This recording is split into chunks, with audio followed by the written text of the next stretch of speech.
नमस्कार दोस्तों, स्वागत करते हैं आपका एक बार फिर बिंदास खबरें में, जहां पर हम लेकर आते हैं देश और दुनिया की ताजा और काम की खबरें। तो दोस्तों, बिना देरी किए शुरू करते हैं खबरों का सिलसिला। पर उससे पहले अगर आप हमारे चैनल पर नए हैं तो चैनल को सब्सक्राइब जरूर से कर लें और इस वीडियो के लिए एक लाइक जरूर करें। तो चलिए शुरू करते हैं खबरों का सिलसिला। और इसी के साथ आज की पहली बड़ी खबर कि फ्री राशन लेने वालों की लग गई है लॉटरी। सरकार के इस नए आदेश को सुनकर आप भी करेंगे बल्ले बल्ले।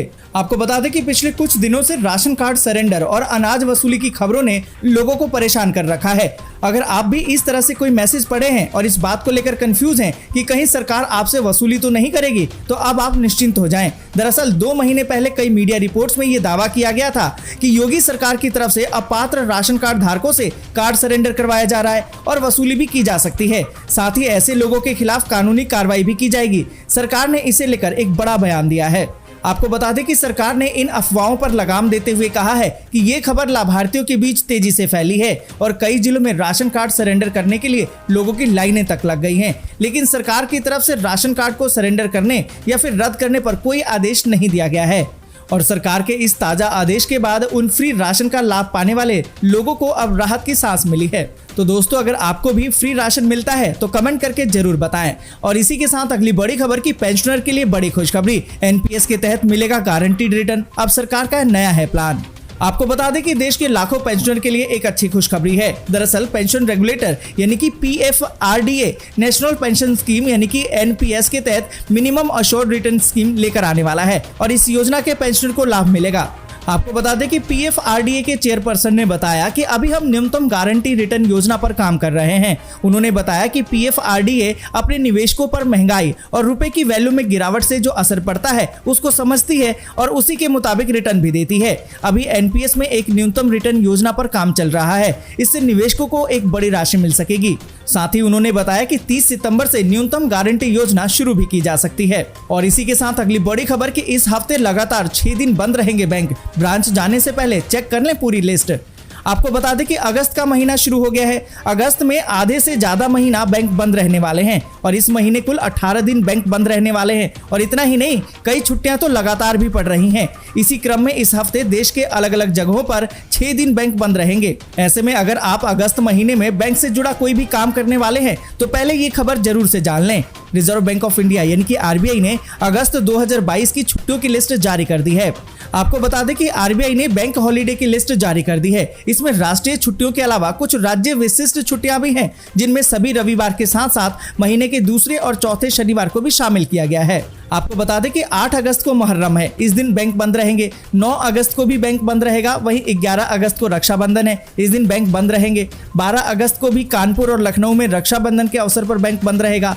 13 अगस्त को दूसरा शनिवार होने के कारण बैंक बंद रहेगा। वहीं 14 अगस्त को रविवार है, इस दिन भी बैंक बंद रहेगा। और साथ ही आपको बता दें कि 15 अगस्त को स्वतंत्रता दिवस है, इस दिन बैंक बंद रहेंगे। 16 अगस्त को पारसी नववर्ष है, इस दिन मुंबई और नागपुर में बैंक बंद रहेंगे। 18 अगस्त को जन्माष्टमी के अवसर पर देश भर में सभी बैंक बंद रहेंगे। वहीं 21 अगस्त को रविवार है, इस दिन बैंक बंद रहेगा। 27 अगस्त को दूसरा शनिवार है, इस दिन भी बैंक बंद रहेगा। 28 को रविवार है, इस दिन पूरे देश में बैंक बंद रहेगा। 29 अगस्त और 31 अगस्त को भी बैंक बंद रहेंगे। और इसी के साथ अगली बड़ी खबर कि भारत में बैन हो सकते हैं चाइनीज फोन। 12,000 रुपए से कम के स्मार्टफोन को बेचने पर लग सकती है पाबंदी। घरेलू कंपनियों को मिलेगा इसका बढ़ावा। आपको बता दें कि भारत में चाइनीज ऐप के बैन होने के बाद अब चीनी स्मार्टफोन कंपनियों के कुछ मोबाइल फोन पर बैन लगाने की तैयारी हो चुकी है। ब्लूमबर्ग की एक रिपोर्ट के मुताबिक भारत जल्द ही चीनी स्मार्टफोन कंपनियों के ऐसे स्मार्टफोन पर बैन लगा सकता है जिनकी कीमत 12,000 रुपए यानी कि $150 से कम है। आपको बता दें कि चीन की कंपनियां लो बजट फोन वाले सेगमेंट में दुनिया भर में सबसे आगे है। सोर्स का कहना यह है कि इस कदम से उन्हें यहां से बाहर करके लोकल मैन्युफैक्चर को बढ़ावा देने की योजना बनाई जा रही है। और इस फैसले से सबसे बड़ा झटका Xiaomi को लगेगा, क्योंकि बजट स्मार्टफोन बेचने में ये नंबर 1 कंपनी है। गौरतलब है कि चीनी कंपनियों के आने से लावा और माइक्रोमैक्स जैसी घरेलू कंपनियों के स्मार्टफोन की बिक्री पर बुरा असर पड़ा था।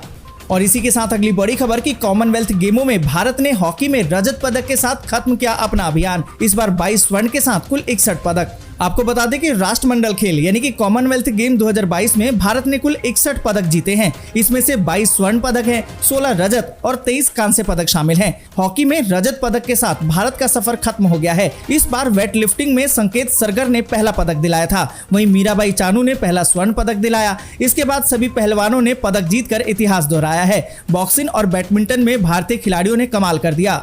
एथलेटिक्स और लॉन बॉल में भी भारतीय खिलाड़ियों ने अच्छा खेल दिखाया। इसके अलावा पैरा एथलीटों ने भी कई पदक दिलाए हैं। इसी वजह से शूटिंग के न होने के बावजूद भारत इस बार 61 पदक ले पाया है। और इसी के साथ अगली बड़ी खबर कि दिल्ली में कोरोना की डबल स्पीड, 10 दिन में दुगने हुए अस्पतालों में मरीज, संक्रमण दर और कंटेनमेंट जोन भी बढ़े। आपको बता दें कि देश की राजधानी दिल्ली में कोरोना के आंकड़े अब डराने लगे हैं। यहाँ संक्रमण दर 15% के करीब पहुंच गई है। ये पिछले 6 महीने में सबसे उच्चतम स्तर पर है। आंकड़ों पर नजर डालें तो पिछले 10 दिनों में संक्रमण दर दुगनी हो गई है। कोरोना के नए केस पिछले 6 महीने में सबसे ज्यादा है। एक्टिव केस की संख्या ने भी 8000 का आंकड़ा पार कर लिया है। रविवार तक की बात करें तो दिल्ली में 8045 एक्टिव मरीज हैं। और इसी के साथ अगली बड़ी खबर कि हिमाचल कांग्रेस का बड़ा ऐलान, कहा कि सरकार बनी तो 300 यूनिट मुफ्त बिजली और महिलाओं को हर महीने मिलेंगे 1500 रुपए। आपको बता दें कि कांग्रेस ने कहा है कि यदि हिमाचल प्रदेश में उसकी सरकार बन जाती है तो घरेलू उपभोक्ताओं को 300 यूनिट मुफ्त बिजली दी जाएगी। साथ ही गरीब महिलाओं को 1500 रुपए प्रति महीना दिया जाएगा। साथ ही छत्तीसगढ़ के मुख्यमंत्री और कांग्रेस के हिमाचल प्रदेश के मुख्य चुनाव पर्यवेक्षक भूपेश बघेल ने इसकी घोषणा की है। बघेल ने राज्य में कांग्रेस की सरकार बनने पर पुरानी पेंशन योजना को लागू करने का भी वादा किया है। उन्होंने कहा कि इन वादों को पार्टी के चुनावी घोषणा पत्र में शामिल किया जाएगा, जो जल्द ही जारी भी किया जाएगा। और इसी के साथ अगली बड़ी खबर कि महाराष्ट्र में आज हो सकता है शिंदे कैबिनेट का विस्तार, 1 दर्जन मंत्री ले सकते हैं शपथ। आपको बता दें कि महाराष्ट्र में शिंदे सरकार के मंत्रिमंडल विस्तार को लेकर कवायद अब तेज हो गई है। समाचार एजेंसी की रिपोर्ट के मुताबिक महाराष्ट्र के मुख्यमंत्री एकनाथ शिंदे 9 अगस्त को मंत्रालय का विस्तार करेंगे। मुख्यमंत्री के एक करीबी सहयोगी ने इसकी जानकारी दी है। आपको मालूम हो कि एकनाथ शिंदे ने 30 जून को देवेंद्र फडणवीस के साथ सीएम के रूप में शपथ ली थी। फडणवीस ने डिप्टी सीएम का पदभार संभाला था। और इन खबरों के साथ अमृत महोत्सव के अभियान में बढ़ी है कोविड वैक्सीन की मांग, लाखों टीकों की बर्बादी भी रुकी। आपको बता दें कि आजादी के 75 साल पूरे होने के अवसर पर अमृत महोत्सव के अंतर्गत देश भर में मुफ्त टीका अभियान जोर शोर से चलाया जा रहा है। हर दिन लाखों लोग इस अभियान के तहत टीके की खुराक ले रहे हैं। इस अभियान से एक तरफ बूस्टर खुराक की मांग बढ़ गई है, वहीं दूसरी तरफ टीके की लाखों खुराकें भी बर्बाद होने से बच गई है। जुलाई के शुरुआती दिनों की बात करें तो 14 दिन में 18 से 59 साल के लोगों को रोजाना 1.53 लाख टीके लग रहे थे। वहीं 15 जुलाई के बाद उसी उम्र के लोगों को रोजाना 18.6 लाख टीके लग रहे हैं। 3 अगस्त को एक दिन में करीबन 20.7 लाख टीके लगे हैं। इस अभियान का नतीजा ये रहा है कि कोविशील्ड की लाखों खुराक बर्बाद होने से बच सकती है। और इसी के साथ अगली बड़ी खबर कि चीन के इस शहर में अचानक से बढ़ गए कोरोना के मामले, सरकार ने लगा दिया लॉकडाउन और फंस गए 80,000 टूरिस्ट।